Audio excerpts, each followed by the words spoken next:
After studying this module, you shall be able to understand about non-price competition, identify the relation between market structure and innovations, evaluate Schumpeterian paradigm, analyze the relation between market concentration and the incentives to invest.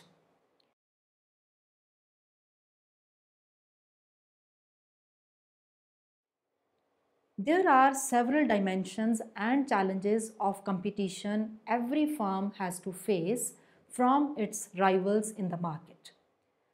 The major one is non-price competition based on the factors other than price. This competition is most frequently due to technological advancements from new products, new techniques of production adopted, and constantly through improvements in the products. This is generated through research and development in the methods of production. The research and development ultimately leads towards improvements in methods of management of the firm. This process of technological changes is very crucial to face the constantly emerging challenges of competition. The eminent economist J.A. Schumpeter was the leading profounder of this view several decades ago. In non-price competition, research and development has always dynamic and more effective role to dominate and successfully face the challenges emerging from new products and also latest imbibed features with additionally more utilities for the consumers. The quality and cost plays major role in this process of competition of new products, forcing firms to seek cost-effective techniques and improved products. Thus, the qualitative studies of innovations become central approach for the economist. This discussion of the process of change is required to be elaborated in context of market structures. Now let us discuss about market structure and innovations. The leading economists always have been working on the relations between market structure and innovations, and intensive researchers in the process on the similar theory in industrial economics also. Economists are trying to identify the suitable market conditions for supporting and adaptation of innovations or the technological change in the economy. To study the economic behavior of the firms and industries, there is need to examine the determinants of research and development intensity in this environment. Components of market structure are important part of the determinants of research and development in the industrial economics. Two major components of market structure, such as degree of market power and size of the firm, plays determining role on research and development behavior of the firms and industries. Two extreme opposite market situations, such as perfect competition and monopoly, are analyzed to study the incentives of innovations. The famous economist Schumpeter was the first to propose a pro-monopolistic view of innovation. He emphasized that the firm that captured the lion's share of positive externalities would have the most incentive to innovate moving forward. Schumpeter aligned innovation with entrepreneurship, distinguishing between replicative entrepreneur who start ventures based on existing business models and innovative entrepreneur who upset or in modern tech speak disrupt the standard way of doing things. According to the Schumpeterian school, when a firm debuts an innovative product, technology or business strategy, others rush to adopt it, giving rise to inevitable copycats and driving down profit margins to unsustainable levels, which in turn provides the impetus for future innovations. He coined the term creative destruction to describe how innovative forces move through the business cycle. Initially, the thought of Schumpeter was not recognized by all the economists in one voice. But during the last several decades, with technology playing dominant role in the economy, now Schumpeter's theory is in focus deeply, and economists are divided into two schools of thoughts. One is the monopoly profit school and the second one is competitive pressure school. The monopoly profit school. The economist of this thought of school argues that as risk is associated with the innovations, it will not be undertaken in competitive markets where the gains from innovations will be for short period only. So the best suitable conditions for research and development activities are provided by the monopoly only, where market is highly concentrated. It is simple to understand the logics behind this. With the help of research and development or innovations, a firm can enjoy higher market power over its competitors. Firms would like to prolong its market power by performing innovational activities. Now coming to the competitive pressure school. This school of thought does not agree to this above theory. This thought argues that in a competitive situation, there is no market power with the firms, hence they are prepared to avail a uniform normal rate of profit. So they have pressure for cost saving and hence there is inducement for innovations. There is inverse relationship between competitive pressure and market powers of the firm. Here it is emphasized that the rate of innovation is also inversely related to the degree of market power. Arrow, the leader of this thought, argued that the incentives to invent are stronger in competitive market because gain is maximum from cost saving innovations in the competitive market. Now let us discuss about Schumpeterian paradigm.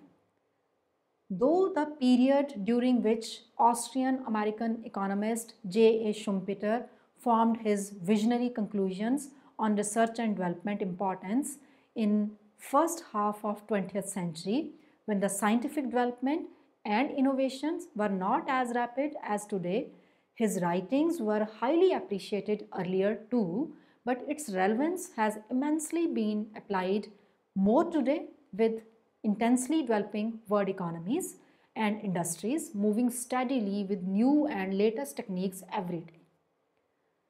The applicability of Schumpeter's work is much higher now than his era, that is 1883 to 1950. According to Schumpeter, consumers play a passive role in the process of economic development. These are the structural changes which play the role of leader here. In his renowned writings in Capitalism, Socialism and Democracy, Schumpeter propagated that innovation is the center for economic changes, which creates way of creative destruction. According to Schumpeter, innovation is the process of industrial alteration, in which destruction of old creates the way for the new one. He divides the process of innovation into 4 phases. The first one is invention. In the very first phase of this process, new technical ideas are generated and its subsequent development to a point where the conceptual and practical difficulties of its implementation have been overcome. An invention must have utility. An idea only needs to be proven workable. Economies are not benefited by the discoveries but from the invention of new product by using this invention. The second is innovation. In this phase of process, a firm refines and develops a product for commercial launch. In innovation, technical development is combined with marketing and entrepreneurial expertise. The company strives to produce a successful new product. The culmination of these efforts comes with the introduction of the product on the market by innovating firm. The third one is diffusion. Technological diffusion is the process by which innovations spread within and across economies. It is the application of innovations rather than generation of innovations that leads to the realization of benefits from technological advancement. In this phase, other firms come to know that innovation is fruitful. The fourth phase is that of imitation. In this fourth phase, other firms imitate the product or the process of new technology. According to Schumpeter, the first phase or the phase of invention or even the initial periods of innovation are of less influence, while the other two phases such as diffusion and imitation has greater impact on the economies. But from point of view of economic development, all the four phases of process have their own importance. According to Schumpeter, invention itself is not sufficient. Discovery and execution are entirely two different aspects. New idea is not adequate to lead to implementation. It must be taken by a powerful entrepreneur and implemented through perfect ability. It is not the power of ideas but the power that gets things completed. Schumpeter argues that monopoly power and the firm size were more likely to encourage innovations in comparison to the conditions of competitive market. The Schumpeterian hypothesis tells us that there is a close relationship between innovation and the market structure. He believed that anyone who is seeking profit must innovate. Schumpeter considers innovation as an essential handler of competitiveness and economic dynamism. In his famous work, Theory of Economic Development, Schumpeter described development is driven by innovations which can be further divided into few parts. Number one, launch of a new product or service or a new type of existing product or service. Number two, application of new methods of production or sales of product. Number three, opening of new market. Number four, acquiring of new sources of supply of raw material or semi-finished goods. Number five, new industrial structures such as creation of destruction of a monopoly situation. The firms with large market power can strengthen the innovations. The innovation itself determines that a monopoly firm can bear the cost of research and development comfortably and can create a continuous process for regular innovations to take place. As a matter of fact, when a firm with the help of innovations achieves a dominating position in the market, will always continue its efforts to maintain its position through controlling and extending the period of benefit due to agreements with innovations and patents. Therefore, only the large firms are induced to seek innovation to increase and strengthen its market power. Only the entrepreneur with great inventive ideas can change the market scenario from static position to the new unexplored avenues. As a matter of fact, any innovation in the economy adds a qualitative improvement and thus decreases the cost of production. This situation induces future innovations in the market. Every phase of innovation process provides an opportunity to the dominant firm to monopolize and exploit the benefits of competition. That is to say, Schumpeter disconfirms the position of the classical economists who say that competition encourages performance. To achieve the goal, competitive firms always tend to decrease the cost of production and hence always give boost to innovations. But as a matter of fact, potentials of achieving monopoly profit induces firms to invest in research and development and to incite dynamic efficiency, which results into increase of capability of the firms to boost the innovations. Elaborating the proposition given by Schumpeter, we can remarkably find out that innovation is the only reason for the firms to depart from competitive balance of long period in which there is zero economic profit and they obtain, though temporarily, the most profitable position of the monopoly. In the 1940s, Schumpeter partially changed his opinion and advocated that the monopoly emerged by research and development likely to be a temporary position but can be converted into permanent as firms are encouraged to make their position strong enough through applications of intellectual property rights. That means through implementation of patent laws and some other barriers to entry. Further, through keeping out others from access to the new technology. Now let us have a look at a relation between market concentration and the incentives to innovate. To show the positive relationship between market concentration and the incentives to innovate, number of factors are there. As a matter of fact, these factors play an important role to describe the relation between market power and the incentive to invest. The first one is availability of finance. Firms in concentrated industries are better able to provide the resources for research and development than the firms in the competitive market because monopoly is associated with market concentration. High risk is involved in research and development, so firms prefer to provide finance for the purpose from its internal sources only. This is because external funds management is an expensive affair. Oligopolistic markets which enjoy positive economic profit can easily afford such funds which may not be available to the firms in highly competitive markets.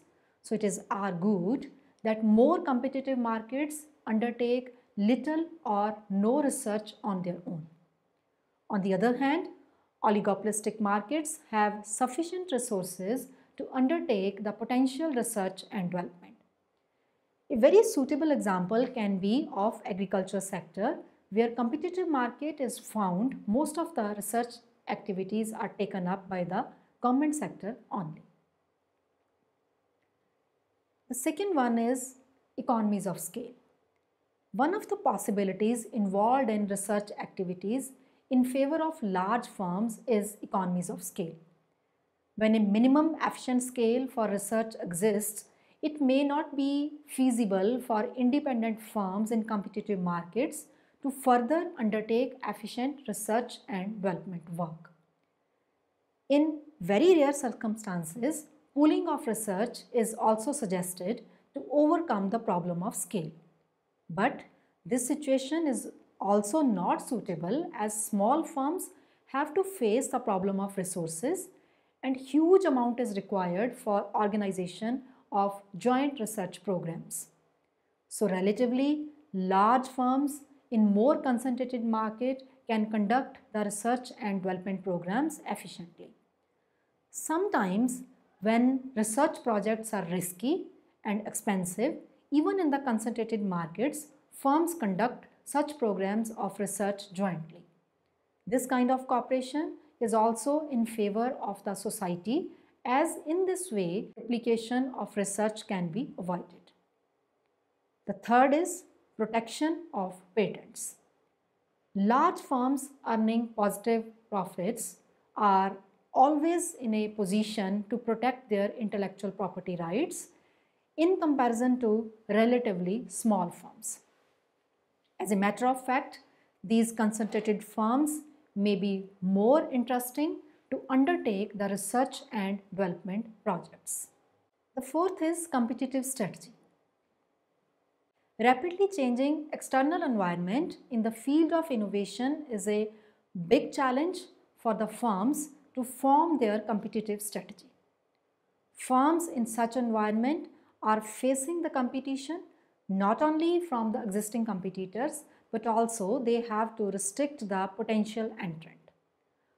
Firms in concentrated market with the help of more concentration on research and development can counter such competitions. The fifth factor is intensive research. In concentrated industries, where firms earn positive economic profit can hire the better qualified researcher to intensify the quality of research. More efficient researchers can be attracted in such markets. In this manner, firms can increase their research output with respect to per unit of resources. In other words, it can be concluded that cost-efficient research may take place in the economy. Apart from these positive relations between market concentration and innovation, few disadvantages of market concentrations are also there. Researchers are attracted to monopoly sectors not available to other sectors of the economy, which offers the socially advantageous research opportunities.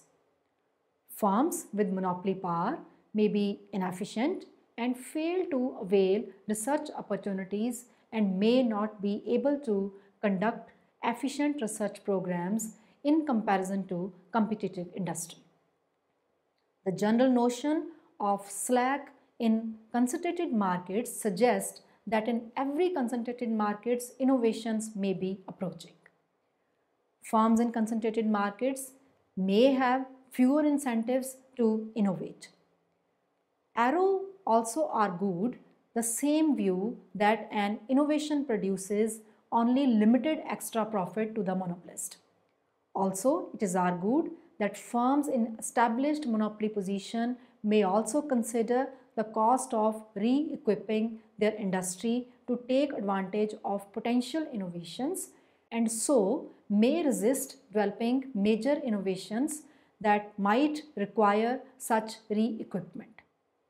One of the possibilities is that in such concentrated industries, resources for research might be diverted from major to minor innovations. Sometimes even there is possibility that innovation may take place for improvement in style only. The major motive of innovation should be path breaking. Minor innovations are important only for the protection of established firms from the potential competitors. Minor innovations can create the barriers of entry for the new entrant. As a matter of fact, concentrated markets may have less incentives to innovate than competitive markets. Concentrated large firms are only in a better position in case of finance and other resources for research and can take research activities more frequently. On basis of these arguments, it can be said that a mixture of both types of markets, concentrated large firms and competitive small firms, is most favorable situation for innovations. But the degree of concentration should be moderate to favor research and development and innovations, while too much competition leads to less research activities. A little bit different thought is given by Kamenor. He argued that a great deal of research undertaken in industries is for product rather than process development. In fact, product differentiation plays a major role in research activities. He argued that markets can be divided into two parts. One is based on differentiation in product design, in which greater research activities are taken place, and another is that in which no such factor is there.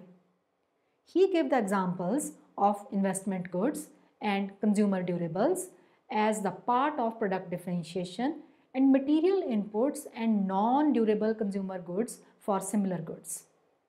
He established that research activities are higher in the industries where product differentiation is found, but even in such industries there is hardly any increase in the research activities with concentration.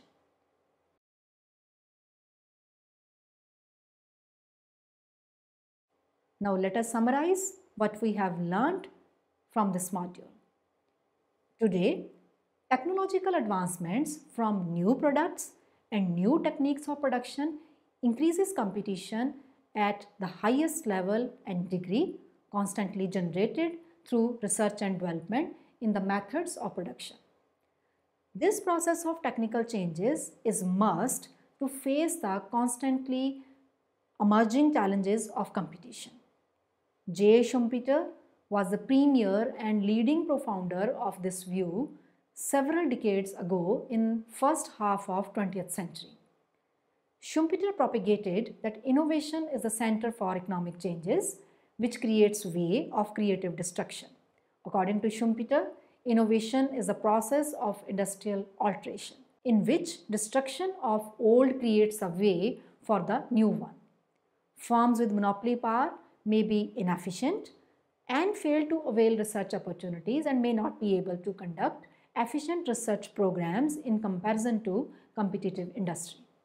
A little different thought came from Kamenov, that a great deal of research undertaken in industries is for product rather than process development. According to Kamenov, product differentiation plays major role in research activities. Undoubtedly, there are several reasons and grounds to believe what Schumpeter predicts has more relevance today in early part of 21st century as research and development leading towards innovation and scientific development significantly creates major impacts on market share, which Schumpeter visualized Loren's share in the first half of the 20th century.